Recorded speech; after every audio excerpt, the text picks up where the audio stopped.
Ever think you're a totally law-abiding citizen? Well, hold on a second. Depending on what U.S. state you're in, and whether you say own a particular kind of robe or feel like serenading a pickle, you might just be more of a legal rebel than you realize. Seriously, some of the most unbelievable laws are still officially on the books.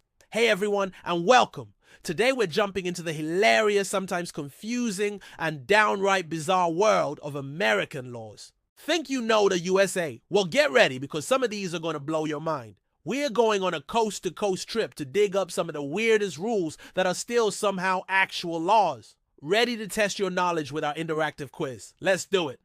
Okay, here's how it works. I'll give you a state and a supposedly weird law. For each one, you'll get a few options. Your job is to guess which wild one is actually a real law in that state.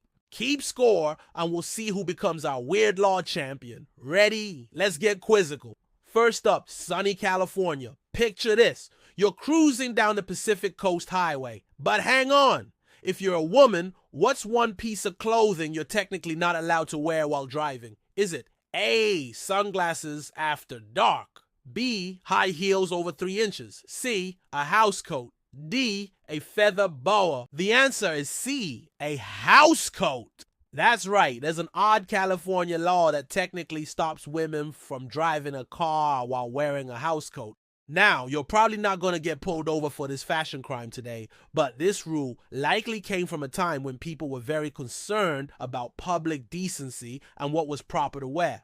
It's a funny reminder of how old social norms can get stuck in our laws. Alright, let's head north to Washington state, land of amazing forests and legally protected mythical creatures. Yep, in Washington state, what famous hard-to-spot being is it actually illegal to hunt? Your options are A, mermaids, B, Bigfoot Sasquatch, C, dragons, D, the chupacabra. Take a moment to consider. If you pick B, Bigfoot Sasquatch, you got it. In Skamania County, Washington, they passed a rule back in 1969 and updated it later to protect this legendary creature. If you bother or harm Bigfoot, you could actually face fines and even jail time. The idea was to protect both Bigfoot and any unsuspecting folks from overeager hunters. Now let's zip over east to Connecticut, famous for its cute towns and its very specific pickle standards. According to a strange rule there, what unusual test does a pickle have to pass to be legally sold in Connecticut? Is it A, a color vibrancy test, B, a bounce test, C, a synchronized swimming test, D, a cucumber lineage verification? What's your guess? The correct answer is B, the bounce test. It's true, Connecticut law has this weird requirement.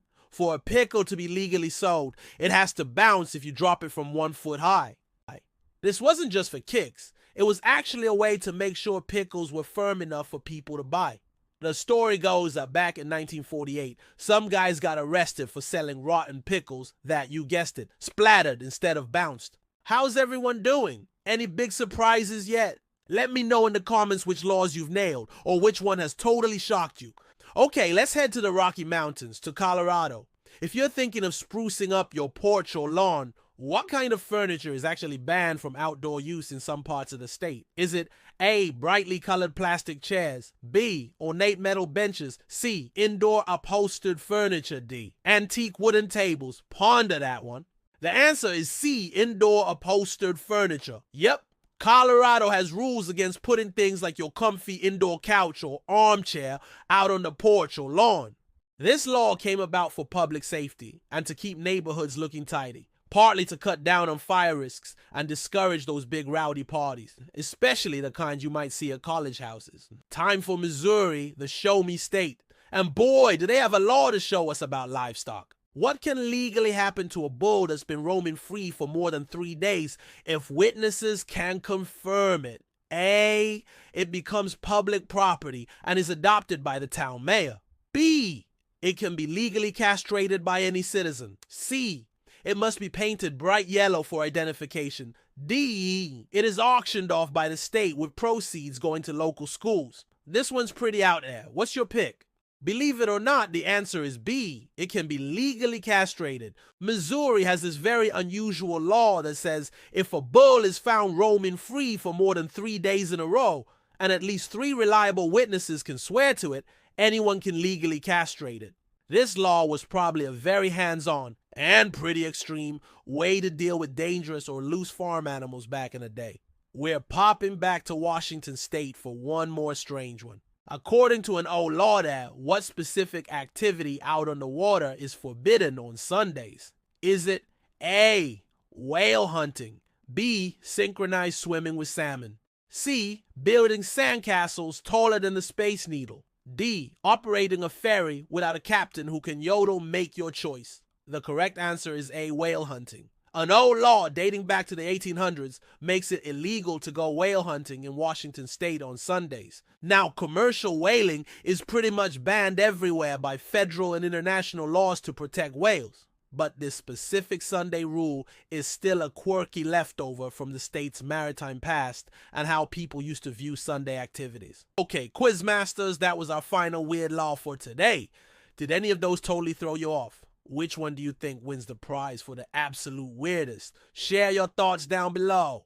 Now, while we've had a laugh with these often funny old laws, there's a new type of state law that might seem weird because of how complicated it is, but it's super important. Starting January 1st, 2025, states like Delaware, Iowa, Nebraska, and New Hampshire rolled out new detailed privacy laws, with New Jersey joining in soon after. These laws give people more rights over their personal data and put stricter rules on businesses about how they handle it. So while it's not as quirky as a bouncing pickle, figuring out this mix of modern data laws is a whole new kind of challenge for all of us. So from one coast to the other, the US legal system is full of surprises, isn't it? These laws, whether they're bizarre, outdated, or super complex like the new privacy ones, give us a really interesting peek into history, what local folks were worried about, and how society keeps changing. It just goes to show you never know what strange rule might still be hiding in the law books. Don't forget to subscribe and hit that notification bell so you don't miss our next trip into the bizarre and fascinating. What's the weirdest law you've ever heard of?